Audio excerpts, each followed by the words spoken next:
They thought she was trash. They thought she was a gold digger who got lucky. When Grant Caldwell forced his quiet wife to sign the divorce papers, he laughed, thinking he'd saved his family's fortune from a nobody. He left her with nothing but a suitcase and a cab fare.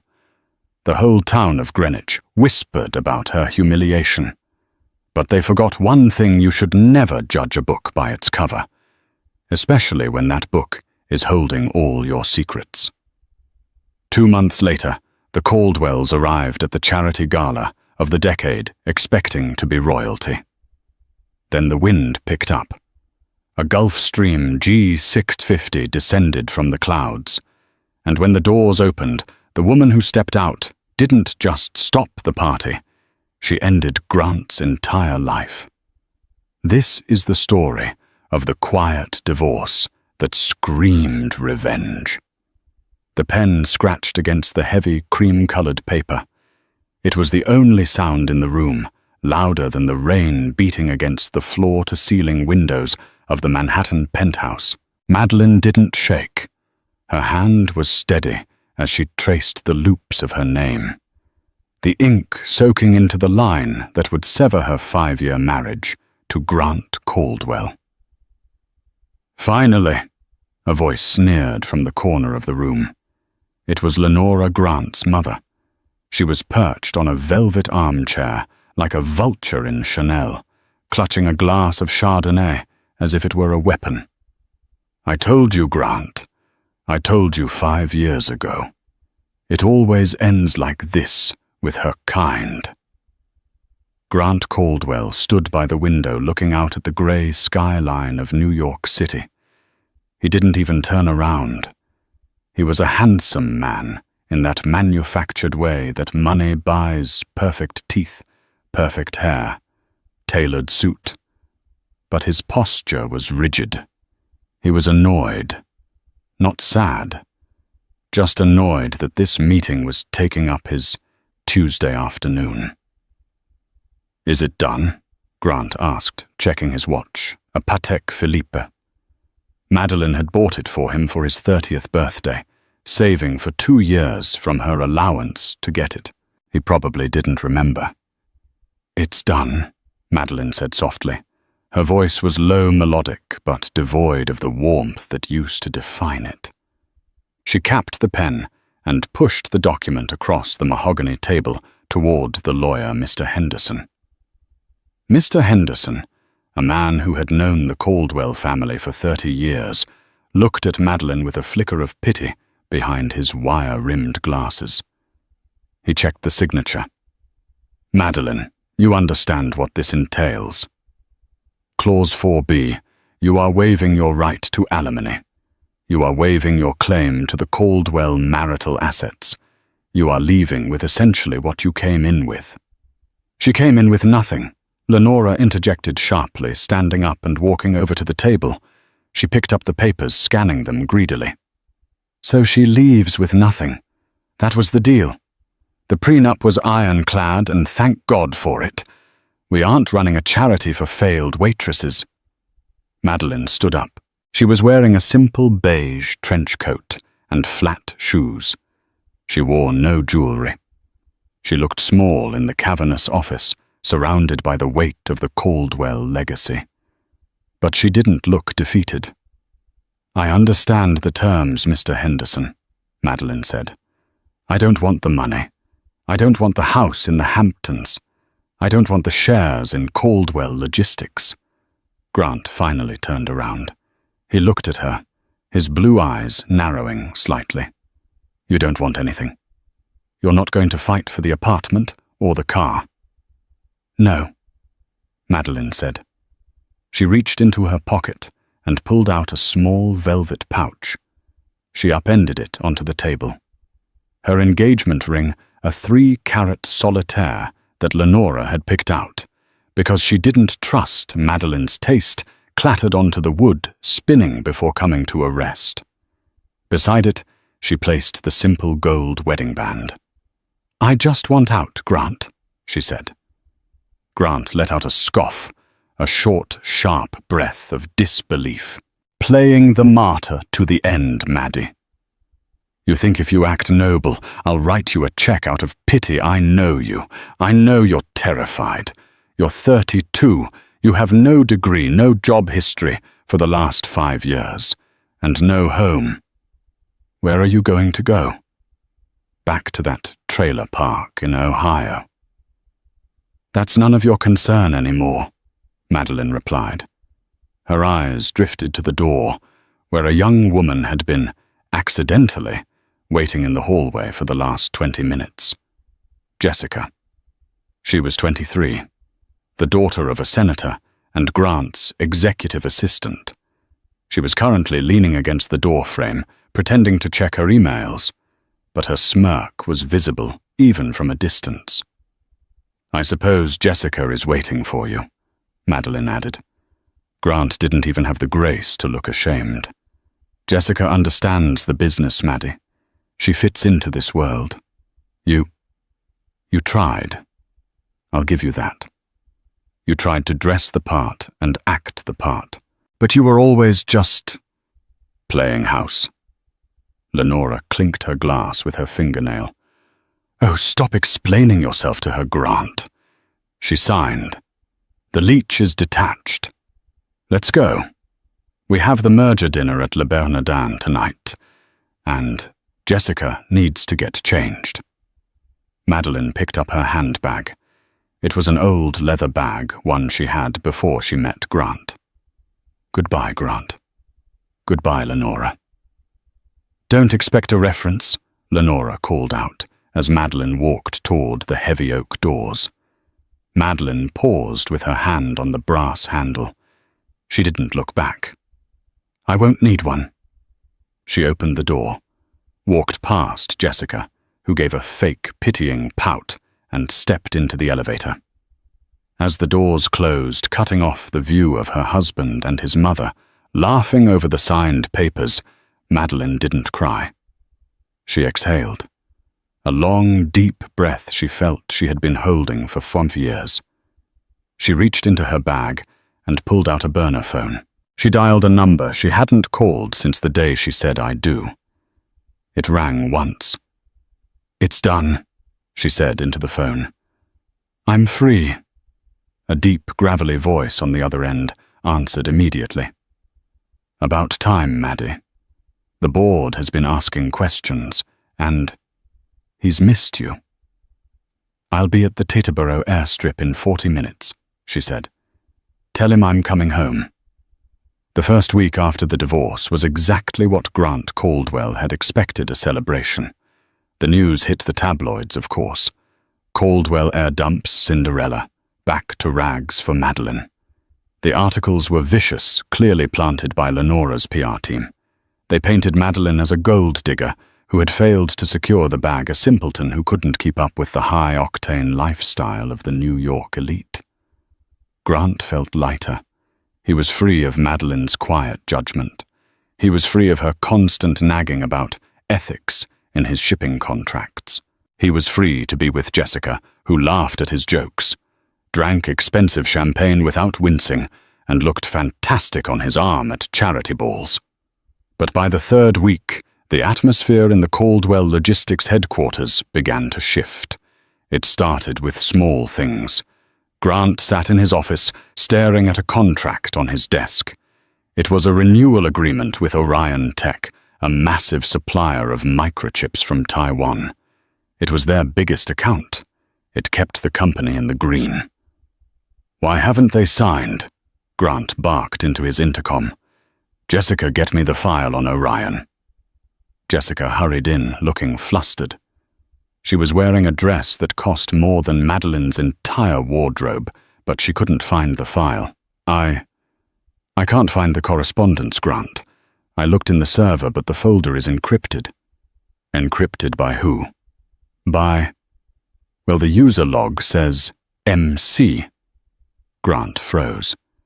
MC Madeline Caldwell. He frowned. That's ridiculous. Madeline didn't know how to use the server. She just organized the charity events and handled the household staff. But as the days went on, the silence from their partners became deafening. Grant called the CEO of Orion Tech a man named Mr. Lee. Grant had met Mr. Lee several times. They had played golf. Mr. Lee had always been incredibly warm, always asking about... Grant stopped. Mr. Lee never asked about Grant. He always asked, "How is your lovely wife? How is the insightful Madeline?" Grant dialed the number. It went to voicemail. He tried again. Voicemail. "Lenora." Grant stormed into his mother's office down the hall. "Why is everyone ghosting us? The invitation for the Met Gala. We haven't received it." Lenora looked up from her desk, her face pale. "I don't know. I called the committee chair, Susan Delancey." She hung up on me, Grant. She said what? She said she doesn't associate with traitors to the crown. I have no idea what she's talking about. We are the Caldwells. The business started to bleed. A shipment of steel was held up in customs in Hamburg. Usually Grant would come home and complain about it, and Madeline would listen quietly while making tea. Then the next morning, the problem would miraculously be solved. Grant had always assumed it was his team doing their job. Now the shipment stayed in Hamburg. The fees piled up. "Who fixed the Hamburg issue last time?" Grant screamed at his VP of operations. I thought you did, sir," the VP stammered. Well, the email usually came from your home IP address at 2:00 a.m. Grant sat back in his chair, a cold dread pooling in his stomach. Madeline. He remembered waking up sometimes in the middle of the night, seeing the light on in the study. He would find Madeline there, reading thick binders of maritime law or typing on her laptop.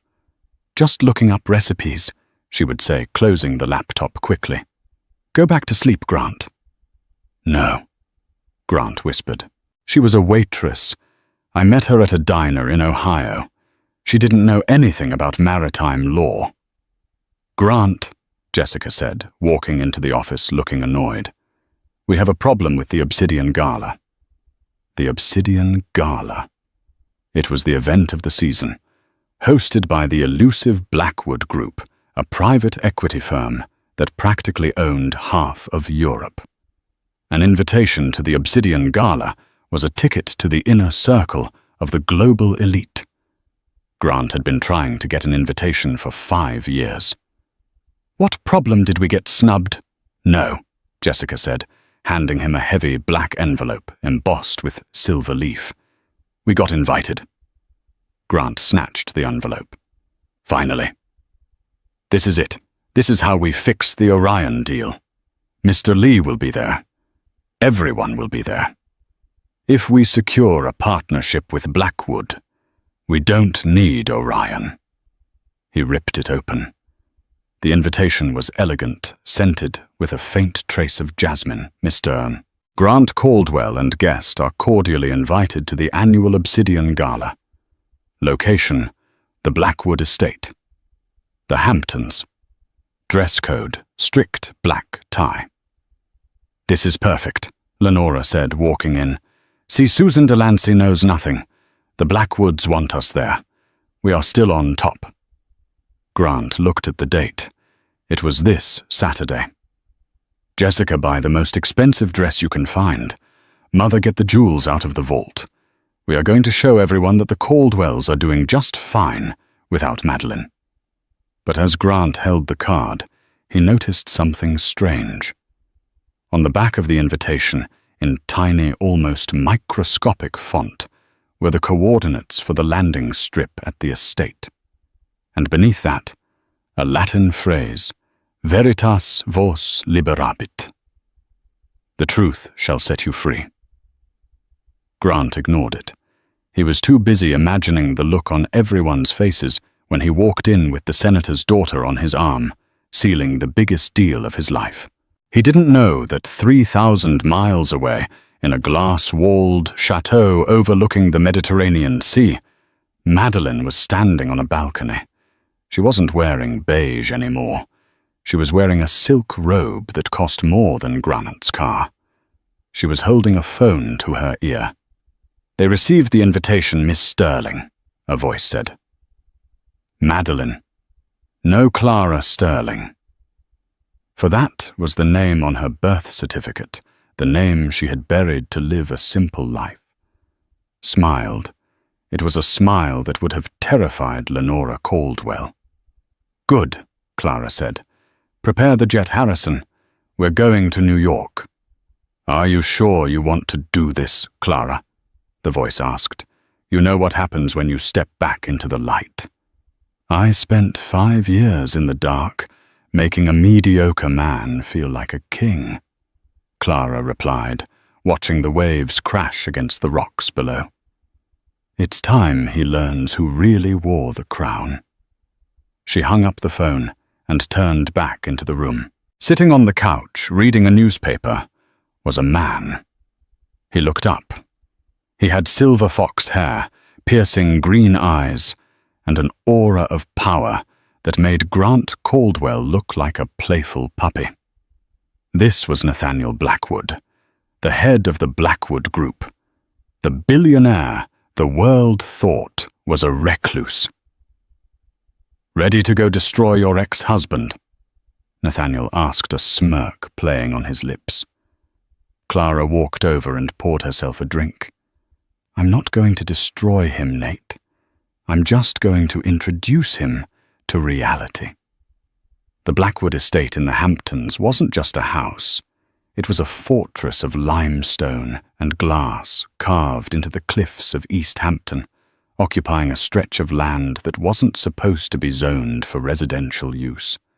It was a place where the air smelled of salt pine and old money. Grant Caldwell adjusted his bow tie in the rear-view mirror of the rented Rolls-Royce Phantom. He looked impeccable. He wore a custom Brioni tuxedo, the midnight blue fabric shimmering slightly under the interior lights. Beside him, Jessica was busy taking selfies, the flash illuminating the cavernous back seat. She wore a sheer silver dress that left little to the imagination, a stark contrast to the elegant, understated gowns usually seen at these events. "Stop flashing that thing," Lenora snapped from the front seat. "We are arriving at the most exclusive event in the Western Hemisphere. Act like you've been here before." "Relax, Lenora," Grant said, smoothing his lapel. "We belong here. The invite proved it. Blackwood knows who the Caldwells are. Tonight, we solidify the legacy." As the car crunched over the gravel of the long, winding driveway, Grant felt a surge of triumph. The last few weeks of business failures, the missing contracts, the silence from partners, it would all be fixed tonight. One handshake with Nathaniel Blackwood and the shipping lanes would open up again. They pulled up to the entrance. It was a spectacle. Valets in white uniforms scurried around cars that cost more than small countries. There were no paparazzi. The Blackwood Gala was a strictly private affair. The only cameras allowed were the security drones buzzing silently overhead. Grant stepped out, offering his hand to Jessica. She took it, beaming, her diamond bracelet bought on company credit catching the light. Lenora followed, head held high, scanning the crowd for anyone she could impress. But as they walked up the grand staircase toward the massive double doors, the atmosphere was odd. Usually when the Caldwells arrived, heads turned. People whispered. Tonight, no one looked at them. The crowd was gathered in clusters, speaking in hushed, frantic tones. They weren't looking at the arrivals. They were looking at the sky. "Why is everyone standing outside?" Jessica asked, shivering slightly in the cool evening breeze. Grant frowned. He spotted Mr. Henderson, his lawyer, standing near a potted olive tree, looking pale. "Henderson," Grant said, walking over. "What's going on?" "Why aren't we inside?" Henderson jumped, spilling a bit of his scotch. "Grant, you came." "Of course I came. I was invited. What is happening? "Mr. Blackwood hasn't arrived yet," Henderson whispered, leaning in. "Rumor has it he's bringing a guest. The silent partner."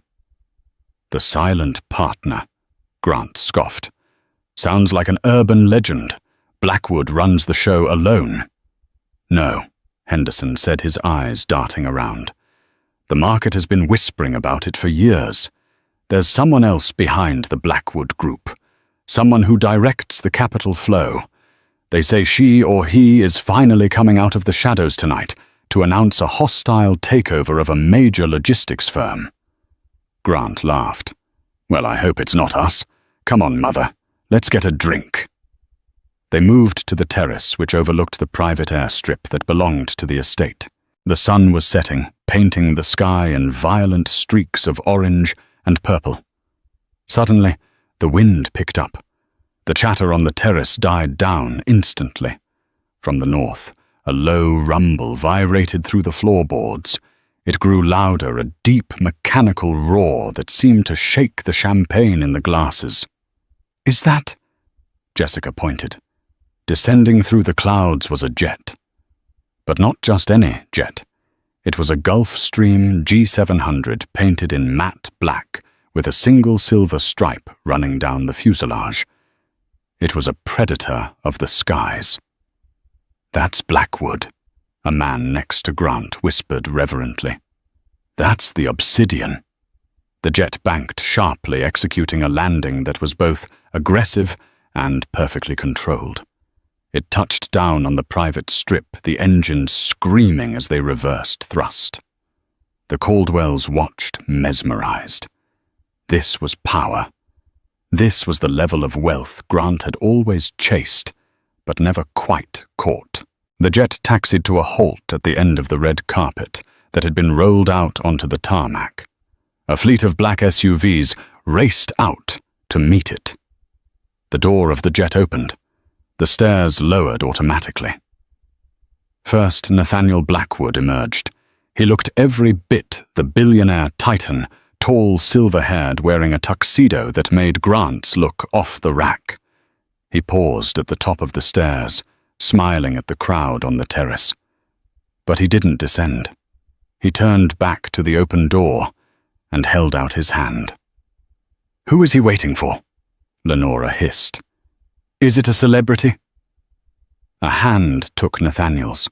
A woman stepped out. The breath caught in Grant's throat. The world seemed to tilt on its axis. She was wearing a gown of liquid gold that clung to her frame like a second skin, with a slit that went up to her thigh and a back that plunged dangerously low. Her hair, which Grant had only ever seen in a messy bun or a sensible ponytail, was cascading down her back in dark, glossy waves.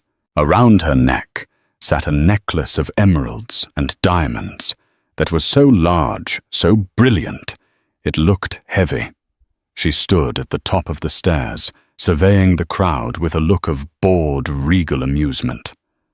"My God," Jessica whispered. "Who is that?"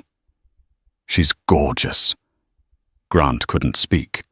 His brain was misfiring, trying to reconcile two impossible images. The woman in the gold dress walked with a predator's grace. She radiated danger. She looked like she owned the very air they were breathing. But the face, the arch of the eyebrows, the curve of the lips, the way she tilted her head slightly to the left. It was Madeline. "No," Grant whispered, his voice cracking. "That's not possible." "What did you say?" Lenora snapped. "That's Madeline," Grant said louder this time. "That's my wife." "Ex-wife," Jessica corrected instinctively. Lenora squinted, raising her glasses. She gasped, dropping her clutch. It can't be. That mousy little thing. In a dress like that." Standing next to Nathaniel Blackwood. "Don't be absurd, Grant. It's a look-alike. Madeline is probably scrubbing floors in Ohio by now." But as the woman descended the stairs, her hand resting lightly on Nathaniel's arm, the wind blew her hair back, revealing her face clearly to the terrace onlookers. She looked up. Across the distance of 200 yards, her eyes locked directly onto Grant's. She didn't smile. She didn't wave. She simply raised her chin, a gesture of absolute dominance, and turned away, stepping into the waiting SUV. The crowd on the terrace erupted. "Who is she? Is that the silent partner? I heard she's European royalty." Grant stood frozen, his heart hammering against his ribs like a trapped bird. The realization hit him like a physical blow. The woman he had discarded, the woman he had called boring and simple, had just arrived in $100 million jet. And she was coming for him. The ballroom was a masterpiece of excess. Chandeliers the size of small cars hung from the ceiling, and a live orchestra played Debussy in the corner. Grant Caldwell was on his third scotch. He hadn't moved from the bar since entering. His eyes were glued to the massive double doors at the top of the grand staircase, waiting for them to enter. "Grant, stop it!" Lenora hissed, pinching his arm. "You're making a scene. It wasn't her. It was a trick of the light. Madeline bought her clothes at outlet and malls. That woman was wearing a customized Versace. It's impossible." "I know my wife, Mother," Grant muttered, swirling the amber liquid. "I lived with her for 5 years. I know her walk."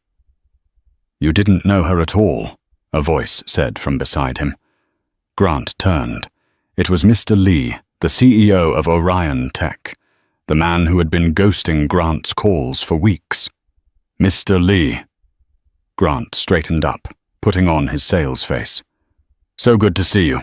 I've been trying to reach you regarding the renewal contract. We really need to—" Mr. Lee held up a hand, his expression cold. "We won't be renewing, Grant." "What, why we've been partners for a decade?"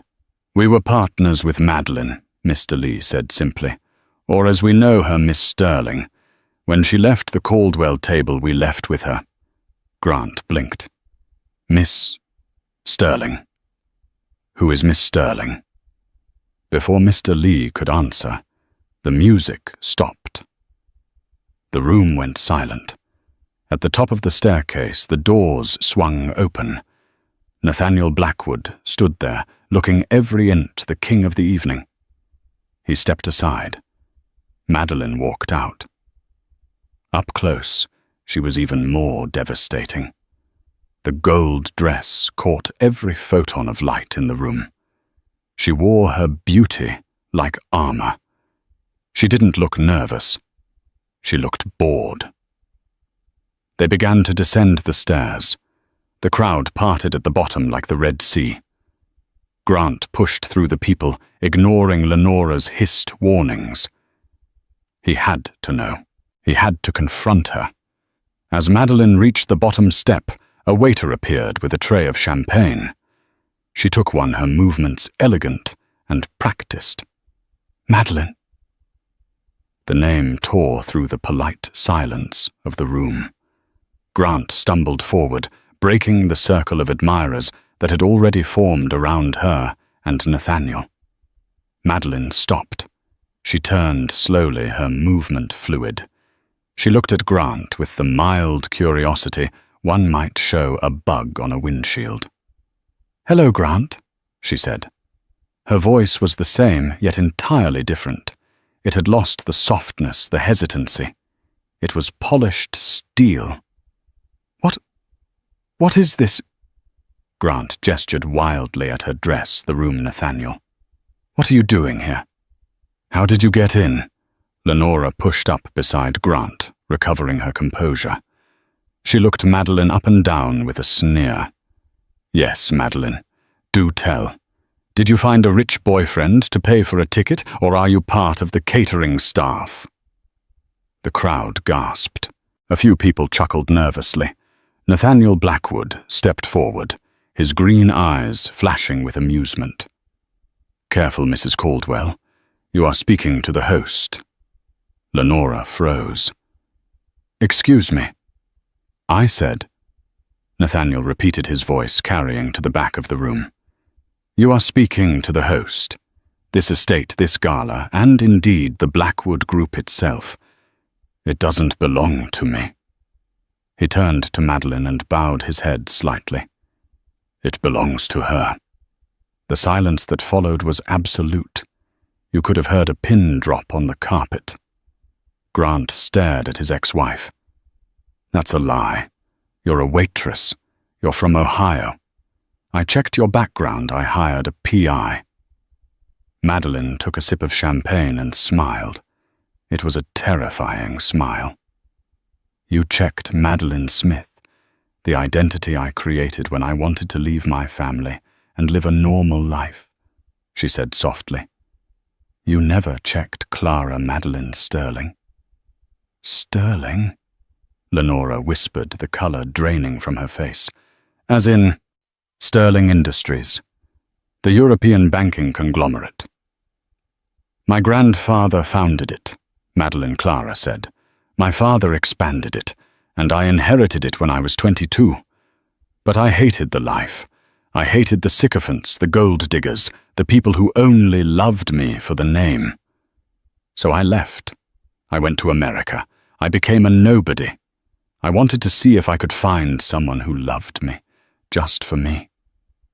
She took a step toward Grant. He instinctively took a step back. "I thought I found that with you, Grant," she said, her voice dropping to a whisper that was somehow louder than a shout. "I thought you were a hard-working, honest man. So I helped you.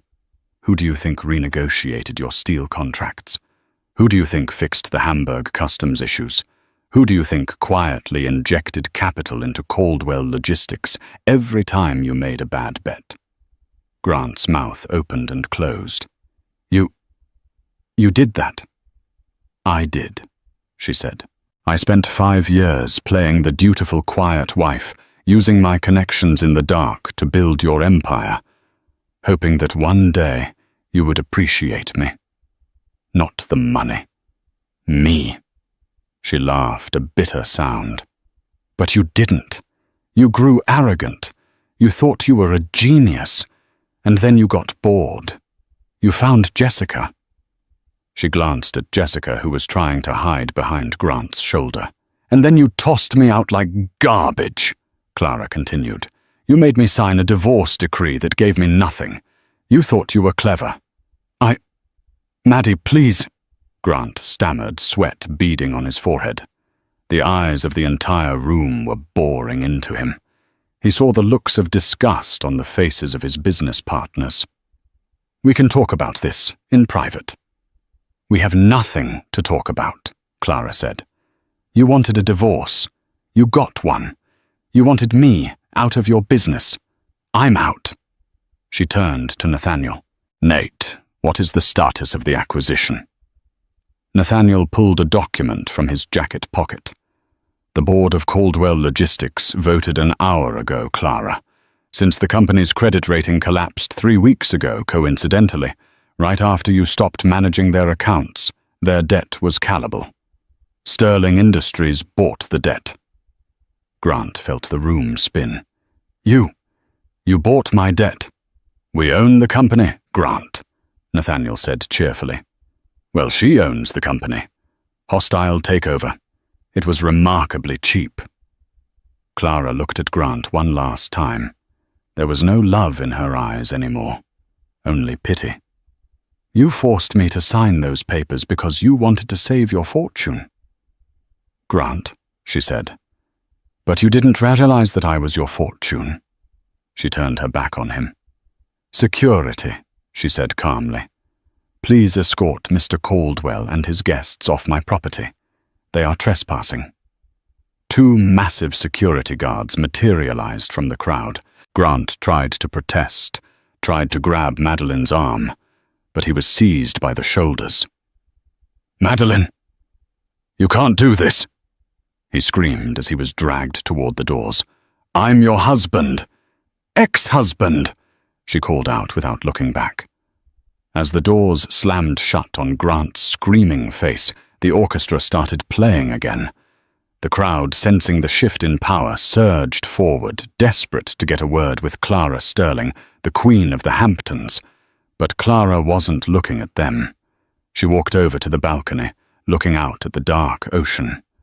Nathaniel joined her. That was theatrical. It was necessary, she said, taking a deep breath. Is it really over? The business part? Yes, we own him, Nathaniel said. But he's not going to go quietly. You humiliated a narcissist in front of the world, Clara. He's going to come back, and he's going to try to hurt you. Clara took a sip of her drink, her eyes hardening. Let him try, she said. I'm not hiding anymore. The fall of the House of Caldwell was not a slow decline. It was a cliff dive. 3 days after the Blackwood Gala, Grant Caldwell sat in the living room of the penthouse he was about to lose. The curtains were drawn. The room smelled of stale takeout and desperation. They froze the accounts, Grant, Lenora said. She was pacing the floor, no longer the composed matriarch. Her hair was unkempt, and she was wearing a bathrobe at 2:00 p.m. I tried to use the Amex at the pharmacy. Declined.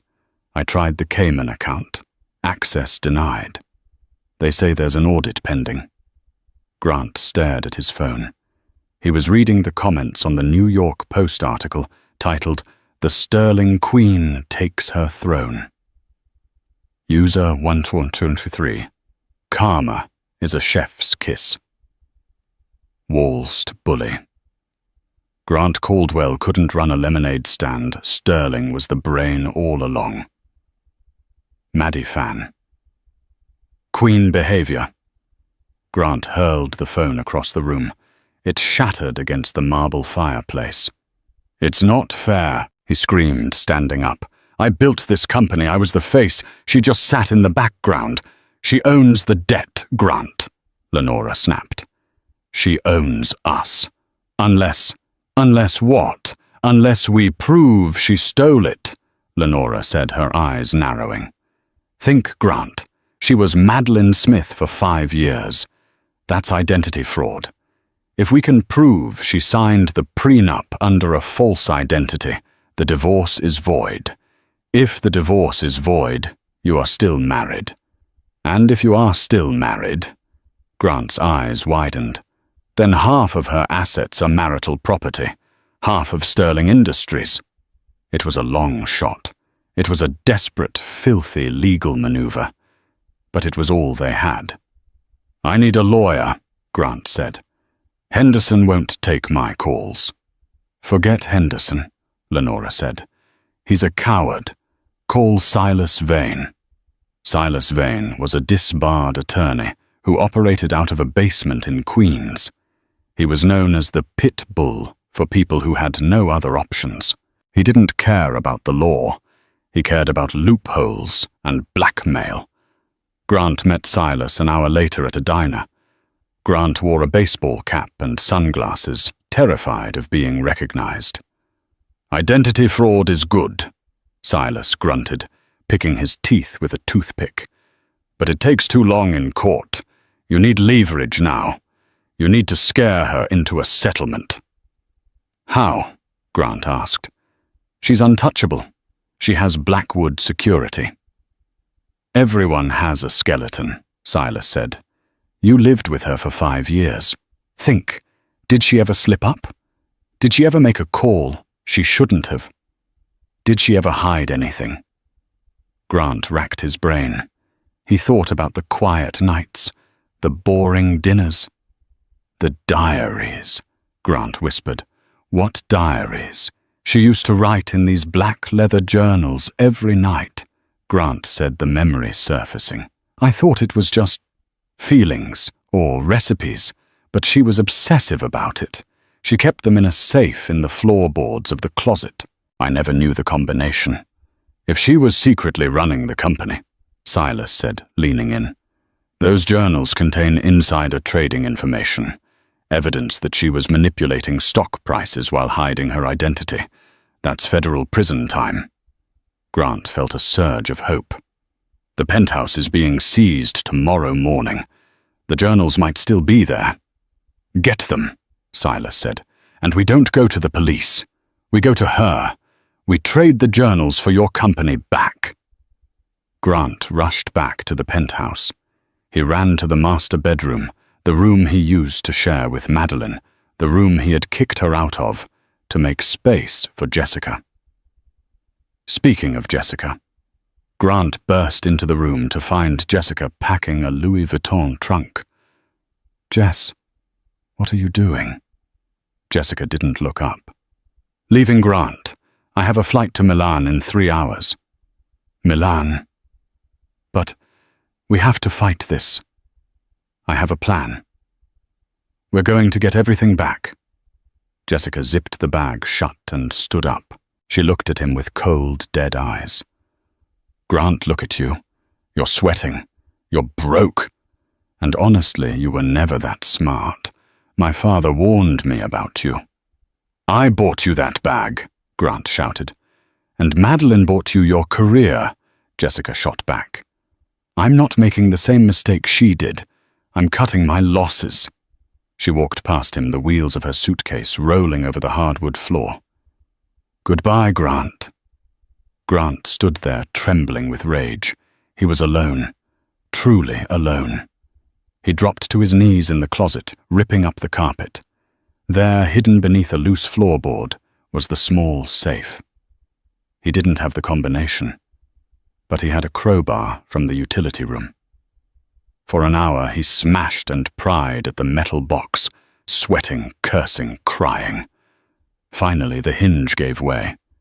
Inside, there were 5 black journals. Grant opened the first one. It wasn't recipes. It was data. Comprehensive handwritten logs of every illegal thing Grant had done. January 12th. Grant ordered the disposal of toxic waste in the Jersey wetlands to save $40,000 on filtration. I have the invoice numbers. March 4th. Grant bribed the safety inspector for the crane operation. Payment made via Shell Company in Belize. July 20th. Grant is skimming from the employee pension fund to pay for the diamond necklace for Jay. Grant went pale. These weren't her secrets. They were his. She had been documenting his crimes to protect herself if he ever tried to frame her. But then he found it. In the last journal, on the very last page, a note written in a hurried scrawl. "If I have to use the Sterling Protocol to save the company, I will be bypassing international sanctions on the grim market steel imports. It's illegal, but it's the only way to save Grant's reputation." Grant smiled, a wicked, twisted smile. She had broken the law to save him. She had admitted to bypassing sanctions. That was international fraud. "Got you," Grant whispered. He didn't call Silas. He called the number for Clara Sterling's private office, which he had found online. "This is Grant Caldwell," he said to the assistant. "Tell your boss I have her journals. Tell her I know about the Sterling Protocol. If she doesn't meet me tonight, I'm sending photos of these pages to the FBI." The assistant put him on hold. 2 minutes later, she came back. "Miss Sterling will see you. Tonight, 10:00 p.m., at the old warehouse in Brandon. Come alone." The warehouse on the Brandon waterfront was a relic of the old Caldwell Empire. It was a massive rusted structure where Grant's father had started the business 50 years ago. Now it was empty, the wind whistling through broken windows. Grant parked his rental car, a beat-up Ford, and walked toward the single light bulb hanging over the side entrance. He clutched the bag containing the journals to his chest. He felt powerful again.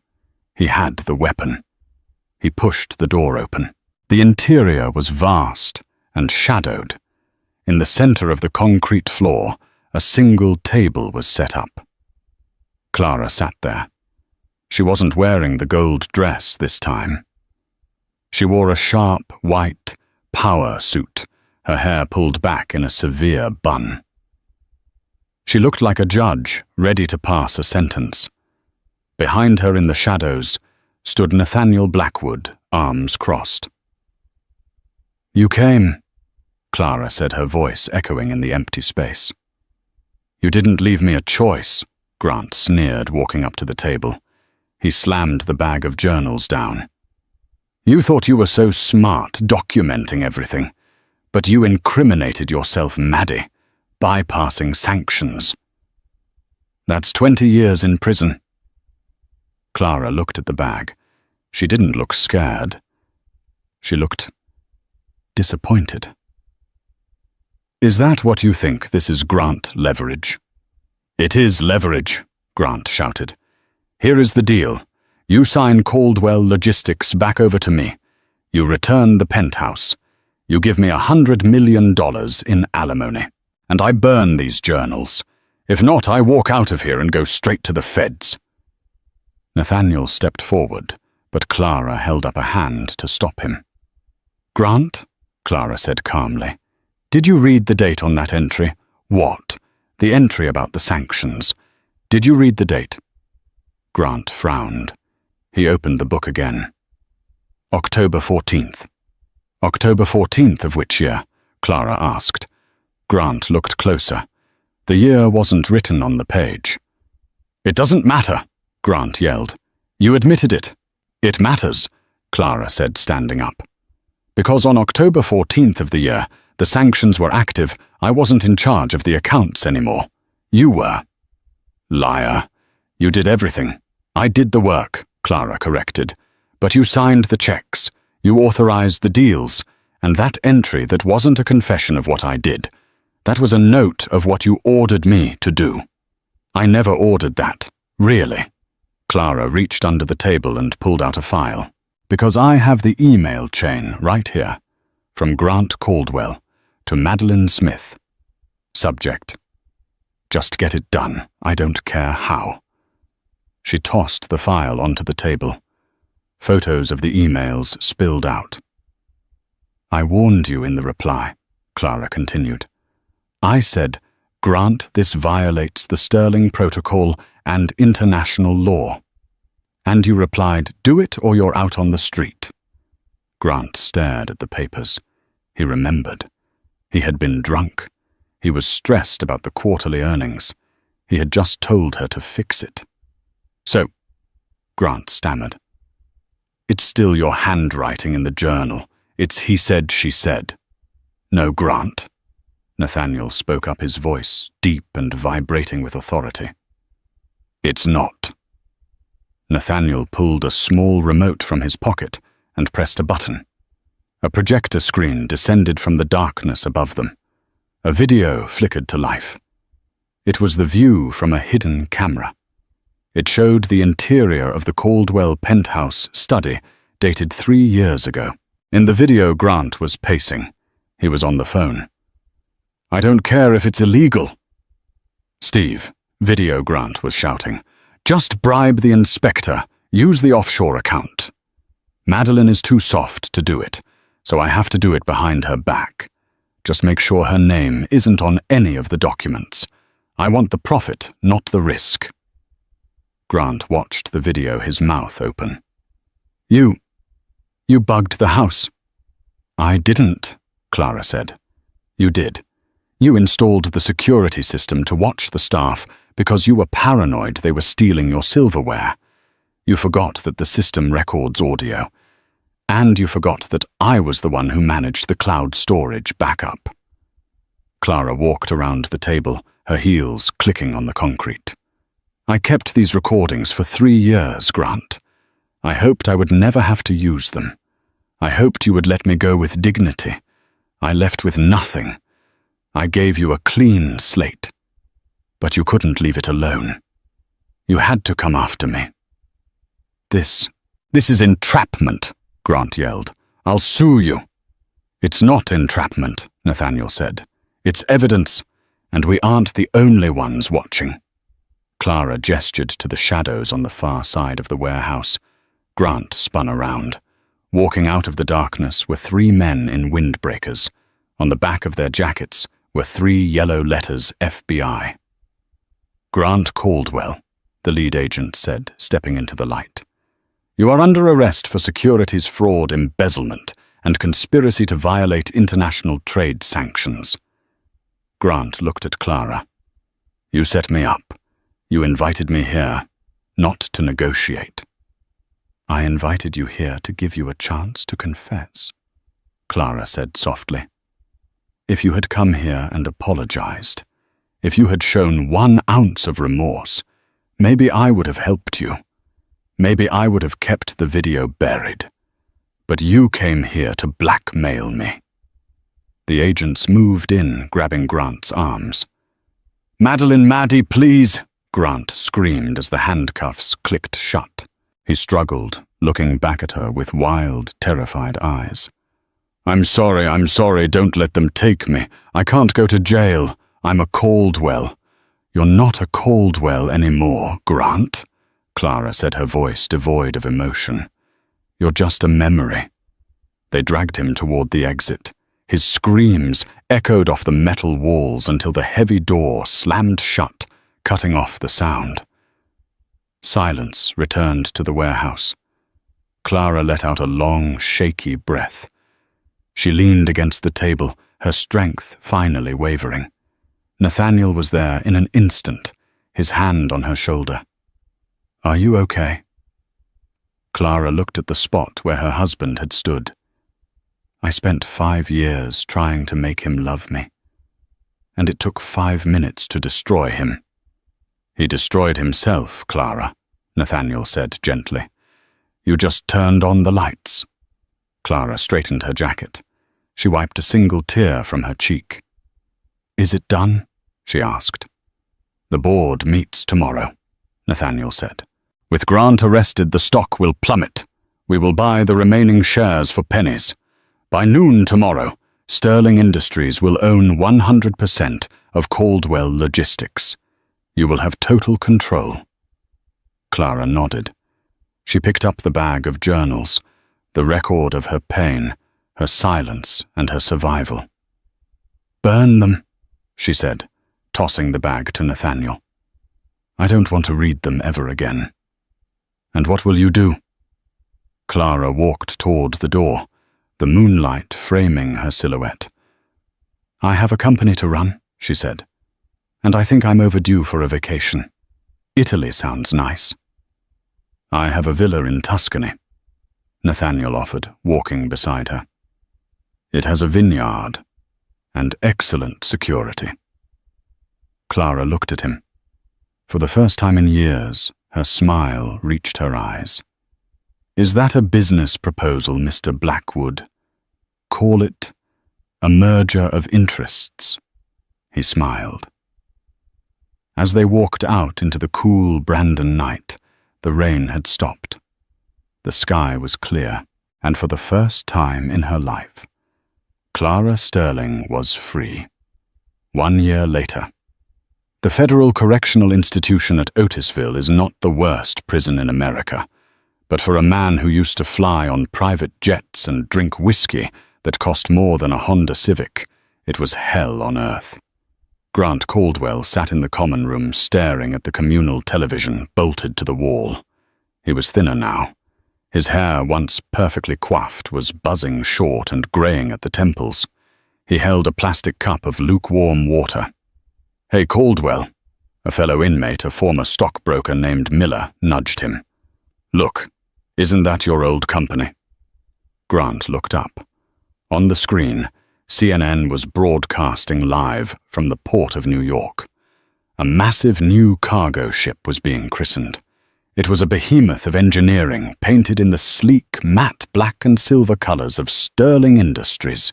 The chyron at the bottom of the screen read, "Sterling Industries unveils the Silent Storm, the world's most advanced eco-freighter." And there she was. Clara Sterling stood on the podium. She wasn't hiding behind a man anymore. She wasn't standing in the background holding a purse. She was front and center, gripping the microphone with confidence. She wore a tailored crimson suit that screamed power.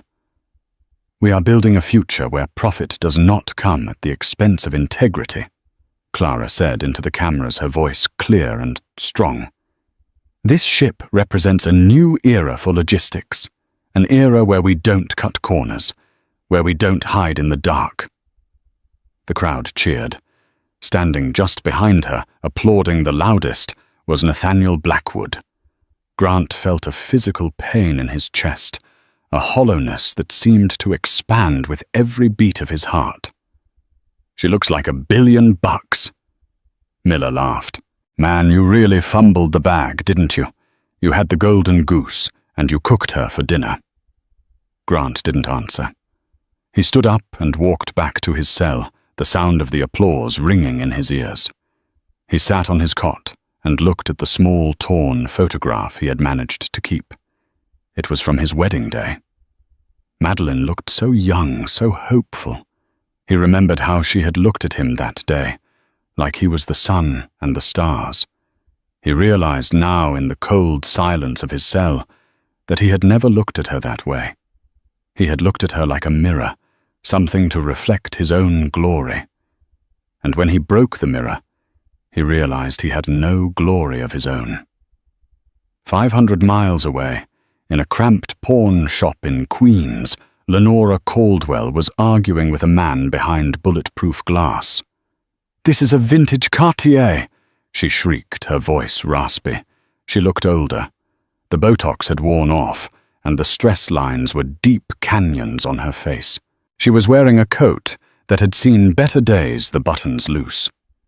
"It was insured for $50,000. "That was 10 years ago, lady," the pawnbroker said, not even looking up from his magazine. "Gold market is down and the setting is dated. I'll give you $4 grand. Take it or leave it." Lenora looked at the bracelet. It was the last piece. The penthouse was gone. The Hamptons house was seized. The cars were auctioned off to pay the legal fees for Grant's defense, a defense that had failed miserably. $4 grand, she whispered. It wouldn't even cover the rent on her studio apartment for 2 months. "Fine," she spat, sliding the bracelet through the slot. She took the cash, her hands trembling. As she walked out onto the dirty street, she passed a newsstand. The face of Clara Sterling was on the cover of Forbes magazine. The headline read, "The Untouchable." Lenora stopped. She stared at the image of the daughter-in-law she had tormented, the woman she had called a peasant, the woman she had tried to erase. Lenora felt a tear slide down her cheek. It wasn't a tear of remorse. It was a tear of pure, bitter envy. She pulled her coat tighter and disappeared into the crowd, a ghost in a city that no longer knew her name. That evening, the celebration moved to a private vineyard in Tuscany. Clara sat on a stone wall overlooking the rolling hills, a glass of deep red Chianti in her hand. The air smelled of cypress and sun-baked earth. The noise of New York, the stress of the takeover, the drama of the trial. It all felt 1,000,000 miles away. She heard footsteps on the gravel. Nathaniel sat down beside her, loosening his tie. "The board is ecstatic," he said. "Stock is up 12% since the christening. You're the most popular CEO in the hemisphere, Clara." Clara smiled, swirling the wine. "It's strange, Nate. For so long I thought my value was in how much I could fix things for other people, how much I could endure in silence. And now I know my value is in what I build for myself," she said. Nathaniel turned to her. His green eyes were serious. "You know, I've been thinking. We make a good team. The acquisition was efficient. The transition was seamless." "Is this a performance review, Mr. Blackwood?" she teased. "No." Nathaniel chuckled. He reached into his pocket. He didn't pull out a ring. He pulled out a key, an old iron key. "This is the key to the wine cellar," he said. "It's been in the Blackwood family for 4 generations. Only the head of the house carries it." He placed the key in her hand. "I'm not asking you to merge companies, Clara. I'm asking you to stay. Not as a partner, not as a guest, but as whatever you want to be. I don't want to own you. I just want to be the man standing behind you while you conquer the world." Clara looked at the key, then at him. She saw the difference. Grant had wanted a wife who was a prop.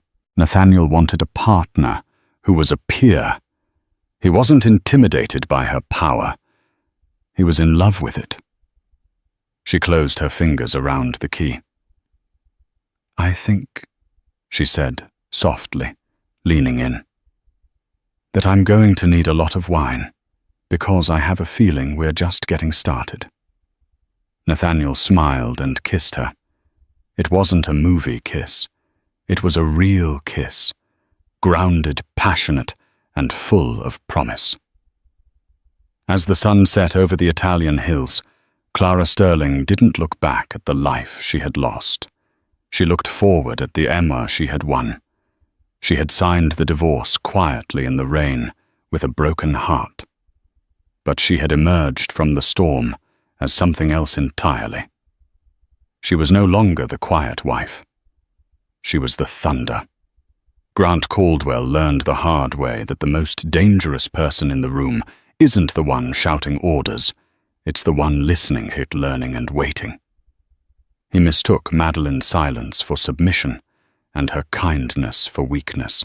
He thought he could discard her like an old coat, never realizing she was the one weaving the fabric of his success. In the end, Clara Sterling didn't just get revenge. She got justice. She took back her name, her fortune, and her life. She proved that when a woman finds her voice, she doesn't just speak, she roars. What did you think of Clara's revenge? Do you think Grant deserved his fate, or was prison too harsh? If this story kept you on the edge of your seat, please hit that like button. It really helps the channel grow and lets us know you want more stories like this. Don't forget to subscribe and ring the notification bell so you never miss a drama. And here is a challenge for the true fans. If you made it to the very end, comment the word Silent Storm down below. I'll be hearting the best comments. Thanks for watching, and remember, dear, be careful who you underestimate. See you in the next story.